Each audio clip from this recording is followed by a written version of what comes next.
네, 안녕하세요. 모카 김한용입니다. 아이폰 15이 공개됐습니다. 저는 뭐 그렇게 핸드폰에 대해서 뭐 민감하다 뭐 이런 건 아닌데 저 같은 사람도 바꿀 필요가 있는지, 그리고 혹시 갤럭시 쓰시는 분들, 이분들도 아이폰 15로 바꿔야 되는지 이거 살펴보도록 하겠고요. 그리고 애플이라고 하면 미국에서 1등 주식이잖아요. 미국에서 가장 큰 회사. 이 애플이 요번에 신형 아이폰을 내놓으니까 당연히 주가가 막 튀어오를 것 같은데 오히려 출시하자마자 좀 떨어졌어요. 내가 갖고 있는 애플 주식이 왜 이래? 아니, 이게 도대체 어떤 일이 벌어지고 있는 건지 이 폰을 좀 보면서 알아보도록 하겠습니다. 네, 일단 애플답게 아주 화려한 뮤직비디오 같은 영상을 보여줬습니다. 이 광고인지 뮤직비디오인지 모르겠는 이런 영상들이 계속 나오죠. 지난번에 말씀드렸다시피 뉴진스 비디오를 아이폰으로 또 찍지 않을까 했는데 그렇진 않고 지금 올리비아 로드리고의 뮤직비디오를 이렇게 아이폰으로, 이러니까 주가 떨어졌지. 아니고요. 영상 아주 잘 만들었고요. 그리고 이런 영상도 있습니다. 또 하나의 생일이라는 영상이 있는데 갑자기 생일 영상을 보여주면서 뭐 야간 환경, 뭐 촛불 환경, 역광 환경 이런 게 나오죠. 흔들리는 액션 모드도 막 보여주고 있습니다. 이런 환경에서도 잘 찍힌다는 거지, 이러면서 영화로 보여주는 건가 싶었는데 가만 보니까 이분들이 그냥 생일이 아니에요. 타샤 프리스콧이라는 분이 심장이 멈춘 걸 애플워치가 그대로 911에 자동으로 전화를 걸어서 이분을 살려냈다고요. 그래서 인공심장을 달아서 새로운 생일을 맞이한 그런 분이라고 합니다. 안토니아 파비아노라는 이분도 눈보라 속에서 고립됐는데 아이폰으로 위성 SOS에 보내서 살아났다고 하고요. 이분도 지금 산에서 고립됐다가 헬기로 구조됐다고 하고요. 오마하심, 이분은 뭐냐면 차사고로 기절했는데 이 아이폰이 충격 감지 기능을 작동해서 이 경찰에 연결이 됐고 이분이 완전히 정신을 잃은 무의식 상태에서 구출이 됐다고 합니다. 이 일본인도 지금 심장마비가 왔는데 그걸 살렸다, 이런 얘기를 하네요. 그래서 지금 애플워치, 애플 아이폰이 거기서 꺼져버릴 수 있는 생명을 연장했기 때문에 다시 한번 생일을 맞이할 수 있게 됐다, 이런 감동적인 영상이네요. 어쨌든 알겠고요. 네, 그런 것보다 지금 중요한 건 그게 아니죠. 아이폰 15 프로에 뭐 있냐고 15 프로의 기능을 소개하는 광고 영상을 보도록 하죠. 네, 우선 아이폰 15 프로는 외관이 타이타늄, 그러니까 티타늄으로 바뀌었고요. 항공우주급 소재를 사용했다고 또 설명하고 있네요. 여기서 얘기합니다.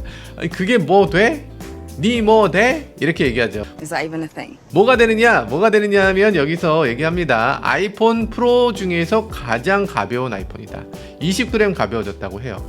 왜냐면 타이타늄 소재 자체가 지구의 모든 소재 중에서 무게 대비 강성이 가장 뛰어난 소재이기 때문에 얇게 가볍게 이렇게 사용할 수 있었다고 합니다. 이 옆면이 타이타늄으로 감싸져 있다는 건데요. 떨어뜨리다 보면 이렇게 해서 이쪽으로 떨어지면은 보통의 경우는 이게 좀 찌그러지면서 유리가 깨진다는 얘기죠. 근데 타이타늄이니까 잘 안 깨진다는 얘기지. 그리고 앞 유리도 더욱더 강해졌다고 합니다. 아이폰 14도 사용해보신 분들 아시겠지만 거의 떨어져도 잘 안 깨져요. 그런데 그게 더 강해졌다고 하니까 이제는 핸드폰 케이스 더 이상 안 씌우고 다녀도 되지 않을까. 말했다 큰일 날 수도 있구나. 죄송합니다. 자, 그런 생각이 들고요. 드디어 USB-C가 들어왔다는 걸 강조하고 있네요. USB-C 자랑할 일인가 하는 생각이 들긴 하고요. 액션 버튼 자랑하고 있네요. 액션 버튼은 여기 설정 가능한 버튼이라고 합니다. 어떤 식으로 설정 가능하냐? 무음 모드 되고요. 집중 모드, 카메라 모드. 그러니까 카메라 지금 찍을 때 카메라를 이렇게 터치해서 눌러서 이렇게 해서 이렇게, 이게 아니라는 거죠. 그냥 이거 툭툭 누르면 바로 사진 찍힌다는 겁니다. 녹음 기능 누르면 바로 녹음할 수 있어. 이거 당연히 있었어야 되는 거 아닌가? 손전등 기능, 어두운 데서 불 딱 켤 수 있는 버튼인 거죠. 번역 기능, 해외 나갔을 때 정말 필요합니다. 해외 나가서 지금 저기 지나가다가 예쁜 아가씨가 있어. 예쁜 아가씨 잠깐만요. 메뉴 들어가서 잠깐만. 구글 번역 어쩌고 저쩌고, 이거 안 되는 거죠. 그냥 딱 눌러서 너무 예뻐요, 저랑 사귀실래요? 이런 것들이 되는 거죠. 이런 것들이 되는데 요게 별도의 장치 없이 그냥 아이폰에서 버튼 누르면 바로 된다는 겁니다. 근데 놀라운 점은 번역 기능이라고 따로 소개를 하고 있어요. 그렇다는 건 아이폰 자체에 번역 기능이 들어온다는 얘기죠. 그러니까 구글 번역이라든지 이런 것들을 사용했는데 더 이상 그렇지 않다는 얘기로 느껴집니다. 실제로 번역 모습을 보여주지는 않아서 잘 모르겠네요.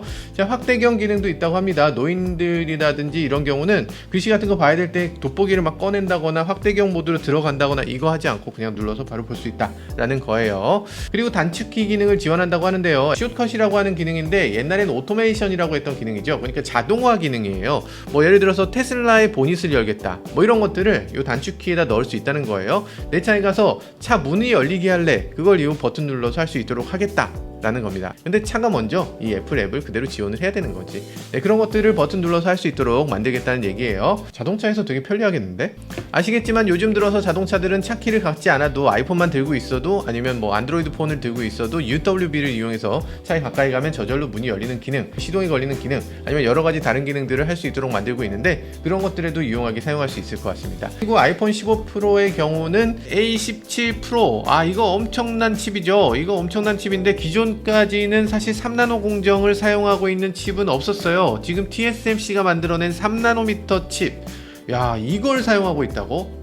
3나노 칩은 지금 우리나라에서 삼성전자가 하고는 있는데 지금 수율이 안 나와. 그리고 클라이언트가 마땅히 없어. 이런 것 때문에 굉장히 어려움을 겪고 있는 칩이라고 할 수 있죠. 여러 가지 써 있습니다. 리디큘러스 파워풀한 모바일 게임 장치.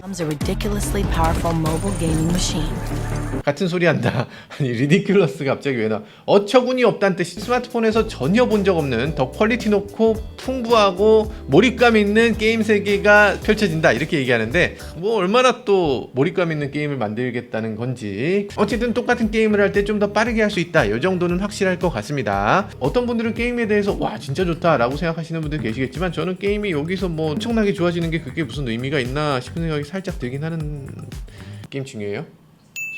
제일 중요해요. 사람마다 다른 거죠. 다른 분들은 많이 하시는 것 같아요. 일단 레이트레이싱 기능이 엄청나게 향상됐다고 합니다. 레이트레이싱이라는 건 뭐냐면 3D에서 실제로 빛이 어떤 식으로 움직이는지를 가상으로 이렇게 그리는 거예요. 예를 들면 거울 같은 데 있으면 빛이 이렇게 반사되잖아요. 또 다른 곳에서 또 반사되고, 그러면 이 실제의 모습을 만들려면 이 빛이 하나하나가 어떤 식으로 반사되고 어떻게 비춰지는지를 정확하게 트레이싱을 해야 됩니다. 쫓아가는 거죠. 그런 식으로 쫓아가는 기능이 3D 렌더링을 할 땐 필요한데 이 레이트레이싱 기능이 기존에 있던 A16, 그러니까 기존에 있던 아이폰 14에 비해서 4배가 빨라졌다고 합니다. 어떻게 4배가 빨라지지? 2배 빨라지는 것도 대단한 거 아닌가? 아무튼 엄청나게 빨라졌다고 하는데, 그래서 스마트폰의 어떤 게임 세계를 한 단계 업그레이드 시킬 수 있을 것이다, 이렇게 얘기를 하네요. 스마트폰 소프트웨어 회사들이 정말 거기 따라올 건지, 그게 중요한 관건일 것 같아요. 그리고 이제야 드디어 카메라 얘기를 하네요. 카메라 얘기 왜 이렇게 늦게 해? 카메라 메인 앞에 나와야 되는 거 아니야? 보통은 카메라가 메인이었던 것 같은데 이번엔 카메라에 대해서 그렇게까지 중요하게 얘기하고 있지 않습니다. 왜냐면 카메라 센서가 원래 나온다고 했던 센서가 아니에요. 원래는 1.14분의 1인치, 그러니까 거의 1인치짜리 완전히 신형 센서를 사용한다고 했는데, 근데 이거 기존 아이폰 14 센서를 그대로 썼습니다. 아쉽네요. 여기서 또 렌즈에 대해서 얘기를 합니다. 렌즈가 7개의 렌즈를 네 주머니에 넣는 거야, 이런 식으로 얘기를 합니다. 아니, 렌즈 구멍 3개밖에 없는데 뭔 소리야? 뭔 소리냐? 기존 필름 카메라로 치면은 23mm, 28mm, 35mm, 48mm 이렇게 4개, 그리고 여기 120mm 이렇게 해서 7개의 렌즈를 갖고 다니는 거랑 똑같다는 얘기입니다. 말이 되는 소리를 해야지. 디지털 줌까지 다 집어넣으면 200개 갖고 다닌다고 하겠네. 그걸 나누면 어떻게 해, 이 사람들아? 이번 애플 발표는 이상하게 좀 오버하는 느낌이 있어요. 어쨌든 가장 중요한 변화는 망원 렌즈니까 망원 렌즈를 살짝 보면요, 장거리 망원 렌즈는 120mm 정도에 해당되는 렌즈라고 합니다. 뭐 120mm라고 하면 우리 기대했던 것보다 조금 적긴 하네요. 전에 루머로는 6배 망원 렌즈가 될 거라고 했는데 5배 망원 렌즈가 된 거죠. 뭐 그래도 양호한 편이긴 합니다. 그러니까 지금 여기 영상에서 보면 이만큼 큰 렌즈가 이 카메라 안에 들어왔다, 이렇게 얘기하는데 이것도 역시 심각한 오바죠. 그렇게 큰 렌즈가 들어온 게 아니죠. 이 센서의 크기가 가장 중요한데 센서 크기가 2.8분의 1인치에 불과하니까, 이 센서의 크기가 여기는 고프로나 여기 있는 오즈모 액션 4만한 겁니다. 그러니까 굉장히 작은 센서였으니까 여기 렌즈 이 정도면 충분하다는 거죠. 그렇게까지 엄청난 혁신이다 이렇게 얘기할 것도 아니에요. 그래도 정말 혁신이 없느냐? 그건 아니고요. 보통의 잔망경 렌즈다 라고 하는 것들은 사실 어떤 식으로 작동되냐면, 들어가면 이 안에서 프리즘을 이용해서 90도로 빛의 방향을 꺾어요. 이쪽으로 이렇게 지그재그로 가서 여기에 잔망경 센서가 있게 되는데, 근데 그런 식으로 길게 사용한 게 아니고 지금 이게 특이하게 반사 이런 식으로 만들었어요. 지그재그로 만들어서 이렇게 5배를 만들어냈는데 기존에 비해서 크기는 훨씬 더 줄일 수 있었던 거죠. 잔망경 렌즈 같은 경우는 2.8로 조금 더 어두우니까, 그러니까 흔들릴 가능성이 높잖아요. 그러니까 흔들림 보정 시스템을 좀 더 강화했다고 합니다. 더 정교하게 바꿨다고 해요. 통합 광학 이미지 흔들림 보정 센서 OIS를 사용하고 있고요. 그리고 오토포커스 3D 센서 시프트 이런 모듈을 사용하고 있다고 합니다. 그만큼 떨림을 덜하게 할 수 있다라는 기술이 있기 때문에 조금 더 어두워도 우리는 잘 찍을 수 있어, 이런 얘기겠죠. 그리고 기존에 이렇게 잔망경 렌즈를 사용하게 되면 색수차라든지 이런 것들도 생기기 쉬운데, 근데 이렇게 렌즈를 잘 구성해서 색수차도 더 줄일 수 있지 않았을까 싶은 생각이 들어요. 색수차 뭔지 아시죠? 우리 태양빛도 빨주노초 파남보로 쫙 분산되잖아. 그러니까 프리즘을 거치고 나면 빨주노초 파남보 이런 식으로 나눠지는 것처럼 이 색깔의 끄트머리에 있는 거, 이 보라색이거나 이쪽 빨간색이거나 이쪽 부분이 이제 상에서 조금 벗어나게 됩니다. 그래서 좀 뿌옇게 돼요. 그런 것들을 색수차라고 하는데, 그런 색수차를 좀 줄일 수 있는 렌즈 구성을 한 게 아닐까 싶어요. 실제로 어떤 식으로 나오는지는 찍어 봐야지 알 수 있을 것 같습니다. 자, 그리고 지금 5배 렌즈를 사용하면서 이 조리개 값을 낮게 하면 낮게 할수록 아웃포커싱이 잘 되거든요. 근데 지금 조리개 값이 2.8이에요. 그러니까 기존에 있었던 망원 렌즈보다 조리개가 2배 어두운 겁니다.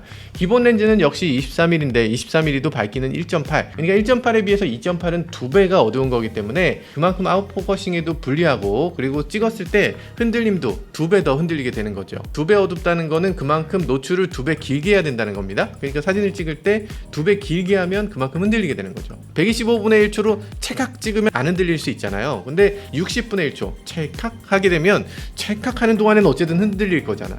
그러니까 2배 어두우면 그만큼 흔들릴 가능성이 높아집니다. 그럼 어떻게 해야 되느냐? ISO를 2배 높여야 되죠. ISO를 2배 높이면 그만큼 더 나중에 얘기하시죠. 아무튼 아시는 분들은 다 알아듣는 얘기예요. 그만큼 2배 어두운 거다라는 건데, 그러면 아웃포커싱이 정말 나쁘냐? 그렇지는 않을 겁니다. 왜냐면 5배 줌이기 때문에 5배 줌에 2배 어두운 정도라면 아웃포커싱은 훨씬 더 많이 될 겁니다. 그래서 5배 줌을 한 상태에서 이거 매뉴얼로 이렇게 아웃포커싱을 해보면 전보다 훨씬 더 높아진 아웃포커싱 효과를 누릴 수 있을 거예요. 자, 그런 생각이 들고요. 그러면 이 줌 렌즈가 갑자기 뭐 48mm에서 24mm가 된다라고 하는 거, 요거 뻥 아니냐라고 얘기하는데 사실 그냥 뻥은 아니긴 해요. 아이폰 14 프로에도 똑같은 센서를 쓰고 있다고 했잖아요. 근데 이 센서가 원래는 4800만 화소 센서입니다. 근데 4800만으로 찍히진 않아요. 찍을 때는 1200만 화소만 씁니다. 그러니까 그게 무슨 말이냐면 픽셀이 4800만 화소를 4개씩 쪼개서 요 4개의 픽셀을 가지고서 하나의 셀을 만듭니다. 그러니까 실제로는 요 4개의 픽셀에 들어오는 빛을 모아서 하나의 점을 만들기 때문에 그만큼 빛을 더 많이 가져오고 더 풍부한 이미지를 얻을 수 있는 거예요. 그런데 줌할 때 48mm로 했을 때는 그 4개를 묶는 대신에 그냥 4개를 하나하나를 그냥 쓴다는 겁니다. 사실상 크롭이죠. 그래서 크롭을 해서 1200만 화소, 원래 있는 화소를 그대로 쓰는 거기 때문에 디지털 줌이 아니에요. 디지털 줌이 아닌 상태로 2배 줌이 되는 겁니다. 그래서 48mm면서 동시에 24mm도 된다. 이건 사실은 진실이죠. 근데 그 중간 부분은 조금 애매합니다. 28mm랑 35mm는 이게 디지털 줌일 텐데 이걸 이런 식으로 표현하는 이유는 잘 모르겠네요. 이걸 이런 식으로 표현해도 괜찮은 건가는 잘 모르겠네요. 아웃포커싱에 대해서도 얘기하는데요. 인물 사진 모드가 향상돼서 기존에 비해서 2배 더 아웃포커싱이 잘 된다고 표현합니다. 여기까지는 그냥 그렇습니다. 근데 정말 혁신적인 기능이 하나 나옵니다. 이거 저를 포함해서 영상 편집자들이라면 정말 좋아할, 아이폰을 카메라로 쓰는 사람들은 정말 좋아할 만한 기능이 들어왔어요. 어떤 거냐? 아이폰에 있는 USB-C 포트에 외장하드를 연결할 수 있다고 합니다. 그러니까 녹화를 이 아이폰 바디에다 그냥 하는 게 아니라 케이블을 연결해서 외장하드에 바로 저장할 수 있는 거예요. 와, 이건 진짜 대박이죠. 영상에서 지금 외장하드를 장착해서 촬영한 장면이 나오죠. 그리고 외장하드를 뺍니다. 빼서 들고 뛰는데 삼성 SSD에요. T7 외장하드가 나오고 있네요. 여기 하드에 저장한 상태로 그대로 노트북에다 꽂아서 그냥 편집할 수 있는 거예요. 너무 좋지 않습니까? 이걸 하게 되면 문제가 아이폰 영상이나 사진 뭐 이런 것들 사용하시는 분들 대부분 512기가 이상을 사용하시거든요. 저도 이거 512기가예요. 그러니까 예전에는 프로레스 로우 같은 기능은 이 저장을 할 때 엄청난 화질로 저장하는 거예요. 용량이 어마어마합니다. 이렇게 용량이 어마어마한 걸로 저장하는 기능이 도대체 왜 있어? 라고 생각했어요. 왜냐면 이거 2561에도 한 10분 찍으면 100기가야. 이 아이폰 가지고서 10분밖에 못 찍는데 10분 찍고 맥에 옮기고 10분하고 맥에 옮기고 이런 식으로 작업할 수는 없잖아요. 그래서 전혀 쓸데없는 기능을 여기다 넣었네 라고 생각했는데 이제는 정말로 이 아이폰을 영상용 카메라로 쓴다고 합니다. 그러면 프로레스 4K 이게 도대체 뭐냐? 영상 편집하시는 분들은 다 알고 계시는데 이게 뭐냐면 일반적으로 여러분들 동영상 어떤 식으로 쓰세요? MP4 이런 거 쓰나요? WMV 쓰나요? 영상 편집하는 사람들은 MOV 파일에 프로레스라는 포맷을 씁니다. 이거는 뭐냐면 영화판, CF, 뭐 유튜브들도 요즘 상당히 이 프로페셔널 영상이라면 당연히 표준으로 쓰는 게 이 프로레스예요. 그러니까 지금 영상 같은 거 찍었을 때 뭔가 영상을 조금 조절해 보려고 하면 조절이 안 되죠. 워낙에 그게 옵티마이즈 돼 있고 용량이 너무 작으니까. 그러니까 그걸 뭐 조절할 수 있는 여지가 거의 없는데 프로레스는 정말 다양하게 조절이 가능하고 다양한 장치에서 사용 가능한 그런 포맷이어서 이게 그냥 업계 표준이에요. 용량은 상대적으로 굉장히 큽니다. 근데 저희가 쓰는 건 파이널 파이널 컷이라는 프로그램을 많이 쓰는데 이런 애플 편집 소프트웨어 그냥 올리면 편집도 그냥 바로 착착착 됩니다. 프로레스 같은 경우는 고사양 컴퓨터가 필요 없어요. 그냥 맥북 에어라든지 뭐 아이폰이라든지 아이패드라든지 이런 경우에도 4K를 여러 개 받아서 여러 개 막 겹쳐놓고 그냥 편집할 수가 있는 거예요. 왜냐면 이 포맷 자체를 애플이 갖고 있거든요. 여러 회사들이 다 거기 뭉쳐져 있습니다. 예를 들면 블랙매직, 뭐 레드, 아리, 뭐 후지, 뭐 등등등 하는 카메라 회사들, 그리고 DJI 같은 드론 회사들, 이런 회사들도 물론 자체의 포맷을 갖고 있는 경우도 있어요. 근데 다 프로레스 포맷을 지원합니다. 그래서 그걸 전환할 수 있는 툴은 모든 회사가 다 제공해. 그게 업계 표준이니까. 그러면 삼성 갤럭시, 중국 화웨이, 샤오미 이런 회사들이 폰을 아무리 잘 만들어도 프로레스 라이센스는 없죠. 프로레스를 지원할 수가 없습니다. MP4로 찍었을 때는 반드시 손실이 생기고 자체적인 포맷이 있다고 해도 영상 편집할 땐 전환을 해야 돼. 아이폰 자체는 엄청 비싼 거죠. 150만 원씩 하니까. 근데 지금 프로레스 카메라 중에서는 가장 저렴한 카메라입니다. 프로레스 4K 60p로 찍히는데 150만 원? 야, 진짜 싸네. 10개는 사야 되겠다. 이렇게 되는 거예요. 그래서 영상 포맷을 갖고 있다는 거, 영상 표준을 갖고 있다는 건 이렇게 무서운 겁니다. 자, 그런 얘기가 나오고요. 지금 USB 3를 사용하고 있다고 합니다. USB 3라서 20배 더 빠르게 전송된다고 하네요. 뭐 기준으로? 기존 라이트닝 기준으로. 아니 잠깐, 라이트닝 기준으로 하면 안 되지. 어쨌든 USB 3 당연히 들어와야 되고요. USB 4도 지원했으면 좋았을 것 같은데. USB 4는 뭐냐? 아시겠지만 썬더볼트 규격이에요. 어지간한 맥북은 다 USB 4.0을 지원하죠. 그래서 엄청나게 빠르게 파일을 주고받을 수 있는데 지금 얘는 아직 아니라는 게 좀 섭섭하긴 합니다. 자, 그렇게 아이폰 15 프로 이 정도로 나왔는데요. 나름대로 괜찮아 보입니다. 저라면은 무게가 일단 가벼워졌다는 것 자체만 해도 꽤 괜찮을 것 같아요. 그리고 크기에 대해서는 기존과 똑같고, 그리고 가격도 기존하고 똑같아요. 살만한 물건이냐? 굳이 아이폰 14 프로를 팔고서 갈 물건까지는 아니다라는 생각이 들고요. 그럼에도 저희는 아마 바꾸게 될 것 같습니다. 왜냐면 아웃포커싱 기능이라든지 이런 것들 아주 유용하게 사용할 수 있을 것 같아서. 프로와 프로맥스가 있는데 프로맥스 같은 경우는 지금 망원이 5배잖아요. 이걸 쓰는 거는 저희는 조금 우려됩니다. 왜냐하면 저희는 자동차를 찍을 때 3배 정도로 찍거든요. 자동차를 찍을 때 요 3배 망원을 쓰게 되면 자동차가 아주 예쁘게 나와요. 정말 예쁘게 나오는데, 근데 5배를 쓰면 아웃포커싱은 더 될 수 있겠지만 너무 확대가 많이 돼서 차를 찍을 때는 뒤로 굉장히 많이 물러나야 됩니다. 사람을 찍을 때는 뭐 그런 대로, 지금 여기 영상에도 보시면 사람 찍을 때도 사람이 좀 멀리 있잖아요. 그래서 뭐 얘기하려고 하는데 왼쪽으로 조금만 가라고 해라. 그러니까 옆에 있는 조수가 막 뛰어가서 그거를 설명하잖아요. 이 정도로 멀어지는 겁니다. 이게 지금 광고라고 한 거야? 모델하고 멀어지는 게 그렇게 좋은 건가? 그러면 일반 렌즈를 가지고서 확대해서 쓰면 될 거 아니냐? 일반 렌즈 확대하면 크롭이기 때문에 아웃포커싱이 그 정도는 안 되죠.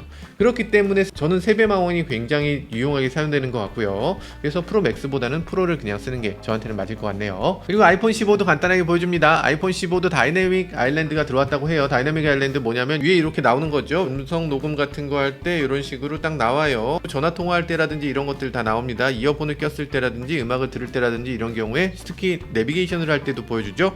이런 것들 상당히 마음에 드는 기능이고요. 그런 것들 아이폰 14에는 없었는데 15 노멀 버전에도 들어온다. 좋은 인터페이스라는 생각이 들고요. 메인 카메라 48메가 화소수로 업그레이드 됐고요. 2배 줌 역시나 됩니다. 기존에는 아이폰 14가 뭔가 좀 서자 느낌, 좀 이거 왜 사나 이런 느낌이었는데 이제는 아이폰 15 그냥 노멀 버전도 꽤 쓸만한 그런 카메라라는 생각이 들어요.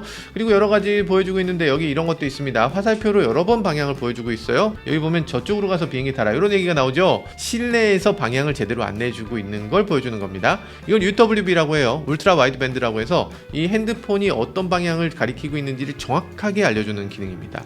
이건 센치 단위로 알려줘요. 이런 거 애플 에어택 같은 거 이런 거를 어디다 놓고 있으면, 내 가방에 이거 달고 있으면 가방 위치를 바로 또또또또 해서 화살표로 안내해 줍니다. 이 실내에서 이 UWB를 이용해서 다양한 어플리케이션을 제공할 수가 있는 거예요. 보통 이제 공항 가면 게이트 찾는데 한참 헤매잖아요.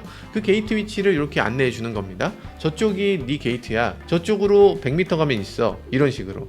지금 우리나라에 보면 공항에 이런 로봇들 다니는데 로봇들 막 이렇게 다니면서 뭐 안내해 드릴게요 뭐 이런 소리 하잖아요. 그런 식으로 서비스하는 게 말이 됩니까? 당연히 이렇게 UWB를 가지고서 방향을 딱 지시하고 그쪽으로 걸어가게, 뛰어가게 이런 식으로 만들어 줘야죠. 지금도 사실 UWB는 있습니다. 현대기아차 최신 차종 보면 디지털키 2라는 게 있어요. 자동차 근처에 가면 손잡이를 이렇게 핸드폰으로 터치하는 거 그거 아닙니다. 터치 안 하고 그냥 주머니 핸드폰이 있어도 앞에 서기만 해도 지나가도 이 사람이 앞에 자동차 앞에 딱 문 앞에 서 있구나 해서 문을 열어주고, 차 안에 들어가도 이 사람이 차에 탔구나 라는 걸 알고서 시동이 걸리게끔 이렇게 해주는 기능이에요. 만약에 핸드폰을 가지고서 차 밖으로 나가면 시동이 안 걸리게.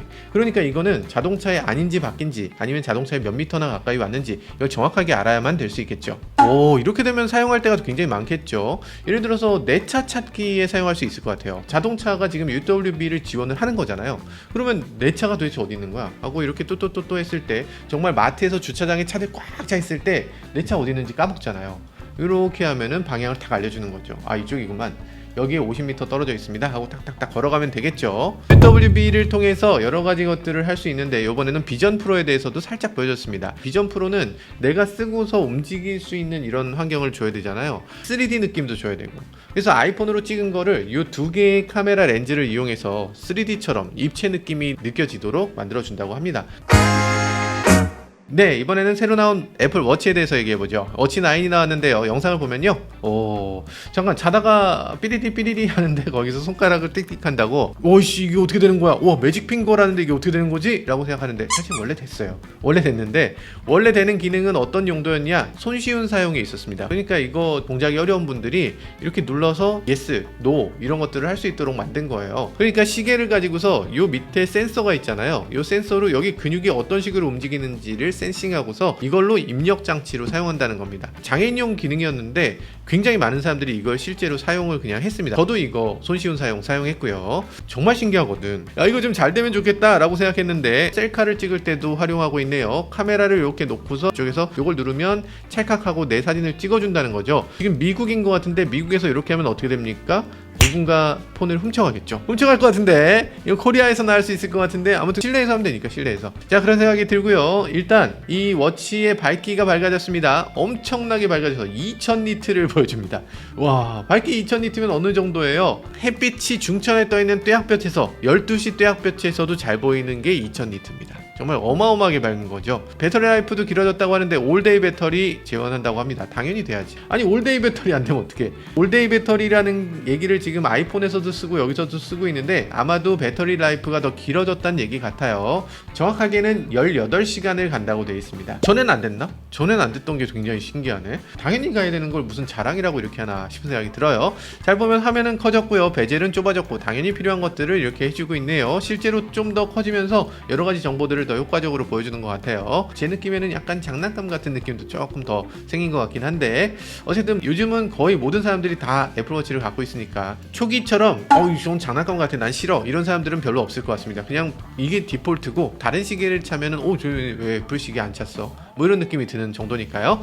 자, 그리고 시리가 이젠 내장됐습니다. 전에는 시리 눌렀을 때 인터넷이 안 되면 시리가 안 됐어요. 근데 이젠 시리가 내장돼서 이 음성으로 여러 가지를 할 수 있게, 굳이 인터넷 없이 이렇게 할 수 있도록 되어 있습니다. LTE 버전이 아닌 경우에 굉장히 유용하겠죠. 지금 Always On 디스플레이 기존에도 있었는데 요번에 또 나와 있네요. 그러니까 Always On 디스플레이라는 건 항상 켜져 있다는 얘기예요. 항상 켜져 있다 보니까 여러 가지로 좋은 점이 있어. 이렇게 힐끗 봐도 볼 수 있게. 그래서 이게 굉장히 좋은 점인데 안 좋은 점도 있죠. 뭐냐면 극장 같은 데 갔을 때 너무 밝아. 그래서 주변 사람들이 막 저 왜 그렇기 때문에 극장 모드를 켜야 돼. 극장 모드 들어가서 극장 모드 켜고 막 이렇게 해야 됩니다. 굉장히 불편하죠. 그래서 그런 것들 없이 1니트까지 밝기를 자동으로 줄여주는 기능을 제공한다고 합니다. 이번에 UWB 더 업그레이드 돼서요. 그래서 기존보다 3배 더 멀리 UWB를 지원한다고 하는데, 정말 어떤 식으로 작동될지는 좀 더 지켜봐야 될 것 같네요. 그리고 알루미늄 버전과 스테인리스 버전, 당연히 기존과 마찬가지로 있는데, 알루미늄 버전은 599,000원, 스테인리스 버전은 990,000원. 되게 비싸네. 우리나라는 사실 워치에서 여러 가지 기능들이 많이 제거됩니다. 지도 기능이 안 돼. 우리나라는 지도를 해외로 반출할 수 없는 국가이기 때문에 애플워치로 이 위치 추적이 안 돼요. 근데 미국에서는 애플워치를 차면은 위치 추적을 부모들이 할 수 있기 때문에 애들한테 애플워치를 채워주고서 만약에 필요한 경우에 뭐 비상 같은 거 아니면 음성 같은 것도 엄마한테 전화하는 정도는 이렇게 되거든요. 문자라든지 전화하는 거라든지 이런 것들, 아니면 어디로 가는지 이런 것들을 원격에서 볼 수 있기 때문에 어린이들, 초등학생들한테 사람들한테 스마트폰 주는 대신에 애플워치를 다 채워준다고 합니다. 그러다 보니까 애플워치에 다양한 기능들이 막 아기자기한 느낌들이 막 들어가게 되는 거예요. 우리나라에서도 그렇지만 미국에서도 좀 저가 버전이 있는데 SE 버전이 있어요. 그래서 이게 33만원 정도에 우리나라에 팔리고 있는데 역시 비싼데 초등학생 주기는 조금 뭐한데. 자, 그런 생각이 들고요. 울트라도 요번에 2로 바뀌었습니다. 근데 요게 약간 업그레이드. 기존까지 울트라 2000니트여서 엄청 밝다는 거였거든요. 근데 이번에 3000니트가 됐습니다. 모니터가 보통 1000니트면 엄청 밝은 거예요. 근데 3000니트면 야, 이건 그냥 눈뽕 아닌가? 울트라가 가장 좋은 점은 어쨌든 튼튼하다는 거, 타이타늄 케이스를 사용하고 있기 때문에 굉장히 든든하다라는 건데, 시계가 엄청나게 두껍죠. 이게 두꺼워서 너무 불편하지 않냐 이런 얘기도 있지만 사실 그 안에 배터리가 많이 들어있기 때문에 하루 이틀 정도는 충전하지 않아도 괜찮다, 충전하지 않아도 계속 켜져 있다라는 게 가장 중요한 장점이라고 할 수 있어요. 왜냐면 이 애플워치 울트라 같은 건 차고서 저 산악지대라든지 이런데 혼자 텐트 치고 어딜 가고 트레일하고 이런 경우에 이거 충전 못하는 경우가 생길 수 있잖아요. 그러니까 그런 경우에 대비해서 배터리 라이프를 더 길게 만들어 놓은 겁니다. 굉장히 좀 무식하긴 하지만 그 무식한 게 오히려 더 마음에 든다고 해서 정말 많이들 사용하는 그런 제품이라고 할 수 있어요. 검정색도 출시가 준비되어 있었는데 이번에 출시되진 않았습니다. 아마 혁신적인 컬러 블랙 이러면서 또 아마 또 검정 타이타늄으로 울트라가 또 나오겠죠. 가격은 지금 120만원에 나왔습니다. 사실 이 정도면은 그렇게 큰 차이는 없기 때문에 많은 분들이 울트라로 많이 갈 것 같다는 생각이 들기도 해요. 애플워치는 에르메스 버전도 나왔는데요. 에르메스 버전은 무려 177만원이나 너무 비싼 거 아니야. 그러니까 에르메스 버전은 뭐가 다르냐? 끈이 달라요. 그리고 여기 나오는 시계 페이스가 달라. 그렇기 때문에 77만원을 더 태워? 에르메스에 있는 모든 제품 중에서 가장 저렴한 것일 수도 있어요. 게다가 애플 매장에서 사도 에르메스 백에다 준다고. 그런 것들 감성이기 때문에 또 사시는 분들 꽤 있을 것 같습니다. 지금 에르메스 기존에는 시계줄이 한 너댓 개밖에 없었죠. 그래서 조금 심심하다 이런 얘기도 있었는데 에르메스를 더 강화해서 이번에 시계줄이 한 10개가 동시에 나왔습니다. 애플이 이 기술의 혁신으로 돈을 뽑아먹는 게 아니라 에르메스로 돈을 뽑아먹으려고 하고 있어요. 아니 이게 괜찮은 건가? 이 혁신 기업 맞나? 아니 명품 기업이 돼가고 있어 회사가. 그런데 아니 에르메스 10개 줄을 보면 요거 조금 선 넘네 이런 느낌이 들어요. 에르메스라고 하면 원래 가죽 공방이잖아. 원래 가죽을 가지고서 만드는 회사예요. 그러니까 에르메스 가방은 다 가죽이지 가죽 아닌 게 별로 없어. 근데 지금 에르메스 10개 줄이 나왔는데 10개 중에 가죽이 단 하나도 없습니다. 헝겊, 나이롱 아니면은 고무야 이런 식으로 만들어도 되나? 그러고서 지금 70-80만원을 더 받겠다는 거예요?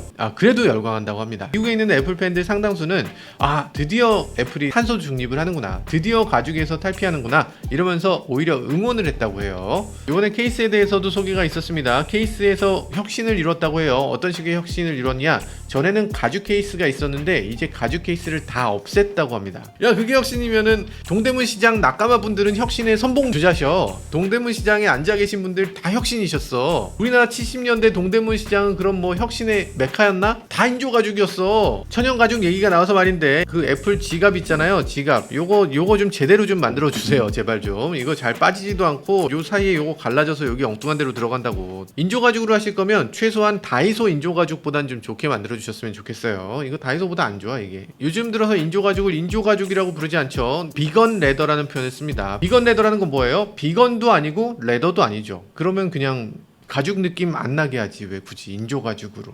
뭐 그런 생각이 살짝 드네요.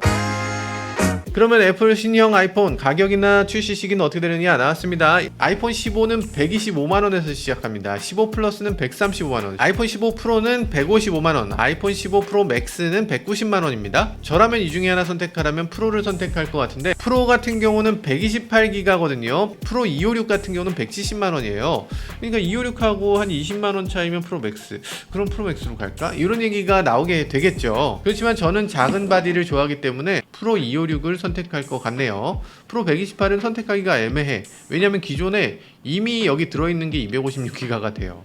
그래서 다운그레이드를 할 수 없게끔 만들었습니다. 새로운 폰을 사면 그대로 카피가 되거든요. 지금도 한 10년 전의 데이터가 그대로 들어있어요.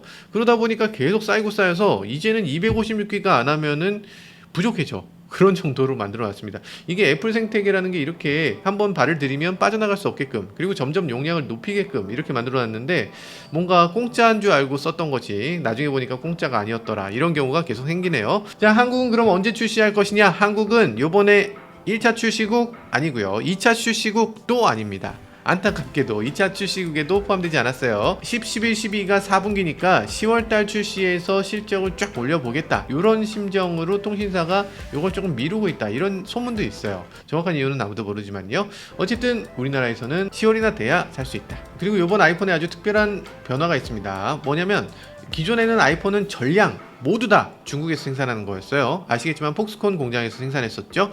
근데 요번에 인도 공장을 추가했다고 합니다. 그래서 인도에서도 생산한다고 해요. 중국과 미국 관계가 굉장히 좋지 않잖아요. 그러다 보니까 중국에 몰빵했을 때 만약에 관계가 틀어지면 어떻게 할 거냐, 이런 게 걱정되기도 하고, 그리고 뭐 요번에 바이든 행정부가 중국 쪽을 지원하는 기업에 대해서 굉장히 부정적인 인식을 갖고 있기 때문에, 야, 우리 중국에 그렇게 몰빵하지 않아, 우리 인도도 좀 한다고, 이런 식으로 인도에서 좀 생산을 시작하고 있는 것 같아요. 우리나라는 2차 출시국 이후에 들어오기 때문에 아마도 우리나라에 들어오는 게 인도 물량이지 않을까, 이런 얘기도 합니다. 인도에서 처음으로 아이폰을 만들어 보는 건데 이거 품질이 괜찮을까 하는 걱정도 되고요. 이번에 애플 주가가 상당히 떨어졌는데 비용만 증가되고 그리고 어려움도 늘지 않을까, 이런 걱정을 하기 때문이 아닌가 하는 생각도 살짝 듭니다. 그리고 또 인도에다 뭔가 만들게 되면 중국에서 또 그냥 좋게 보지만은 않겠죠. 우리가 남이가 하면서 우리 친구처럼 지냈던 것 같은데 갑자기 양다리를 걸쳐? 이런 느낌이 살짝 들 거 아니에요. 지금 미중 간의 갈등이 굉장히 심각해지고 있는 상황에서 이런 행보를 걸었을 때 어떤 일이 벌어지겠습니까? 당연히 중국 시장에서 애플 그렇게 안 봤는데 너네, 이런 느낌이 들 거 아니에요. 지금 중국 시장은 굉장히 무섭습니다. 중국 시장에서 뭔가 야 요거 하지마 하면 큰일 나는 거예요. 지금 일본의 수산물 보세요. 중국 시장에서 야 그거 방류하지 말랬는데 왜 방류했어? 우리나라에 아예 일본 수산물은 들어오는 거 절대 금지, 이렇게 해버리니까 일본 수산물 시장이 망하게 생겼어요. 미중 갈등이 심해질수록 이런 문제가 계속됩니다. 지금 최근 들어서 기사 보셨어요? 나이키 주가가 반토막 됐다고 해요. 왜 반토막 됐나 내용을 보면은 중국 시장에서 나이키가 갑자기 안 팔리면서 주가가 절반이 됐다고 하죠. 애플도 이제 보면 중국 시장에서 과연 잘 팔릴까, 이런 얘기가 당연히 나오는 겁니다. 중국 시장을 메인으로 하고 있는 회사들이 몇 개 있는데 그 중에 하나가 애플과 그리고 테슬라죠. 자, 그러면 이거 괜찮을까? 중국하고 미국이 싸우면 얘네들 괜찮을까? 하는 생각이 들 수밖에 없는 거예요. 그래서 주가가 많이 떨어진 것 같아요. 어쨌든 중요한 건 그게 아니고요. 애플 아이폰 15가 잘 나왔느냐라는 거겠죠. 사진 품질 좋아졌다고 애플은 매번 말하고 있는데 실제로 정말 좋아졌는지, 영상 품질 정말 좋아졌는지는 제일 먼저 못 구하겠지. 빨리 아이폰 15를 구해서 빨리 촬영해보고 여러분들에게 결과를 보내드리도록 하겠습니다. 그거 보시려면 뭐 해야 되죠? 네, 구독과 좋아요, 알람 설정까지 부탁드려요. 지금까지 저는 모카 김한용이었습니다. 감사합니다. 애플 광고 뉴진스 쓰지 말고 박찬호나 뭐 이런 사람들 써서, 내가 LA에 있을 때부터 애플을 좋아했는데 그래서 내 별명이 애플박이었어, 이러면서 박찬호가 막 얘기 막 하면 그럼 되지 않을까? 광고 아이디어 괜찮지 않습니까? 이걸 다 바꿔주려면 1,700만 원이 들어요? 어렵겠네. 어렵겠네.